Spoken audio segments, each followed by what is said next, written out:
Today's anglers understand the importance of balancing a rich heritage of sport and enjoyment with putting a nutritious meal on the table.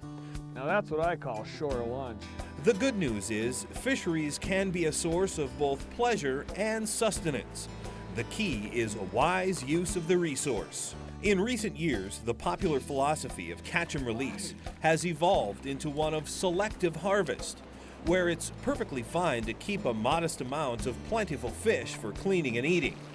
Modern fisheries management encourages anglers to release larger fish to sustain spawning populations and keep a few smaller ones for the table. It's a win-win concept. You can have your fish and eat some too. At Rapala, we couldn't agree more. If you invest in fish populations by returning big fish to the water, your stewardship will keep paying dividends far into the future. And that includes a reasonable amount of fresh, tasty meals to enhance your angling experience.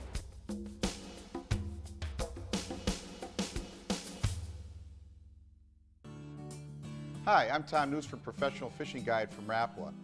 Catching fish is only part of the process. Cleaning and taking care of your catch is equally as important. I'm going to show you a couple filleting techniques that work for me and I know will work for you.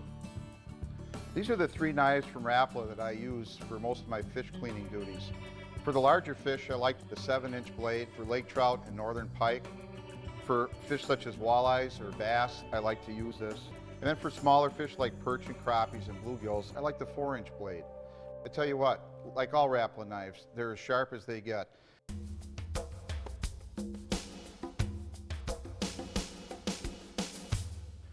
There's several different techniques of cleaning fish, and here's one that's really popular. You insert the knife underneath the fin and kind of angle it forward and down.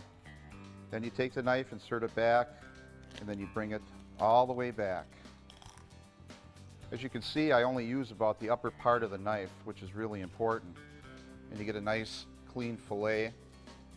Then turn the fish over and do absolutely the same thing on the other side. Bring the knife in underneath the fin, cut down, and then make a nice clean cut all the way down, all the way to the back. You've got 2 really nice clean fillets right there. And as you can see, there's very, very little waste here. Okay, after you get your fillets off of the main part of the fish, you just stick your knife in along the rib cage here and just work it back and forth real slowly, just using the tip part of the knife. And all you want to do is just take that rib bone right out, and you have one nice fillet there with no rib cage bones in it. Take the other side of the fillet and do the same thing. Just put it on the side here and just work that fillet knife right down the side. There you have 2 pieces of rib bone there that you really don't honestly need. Flip your fillet over.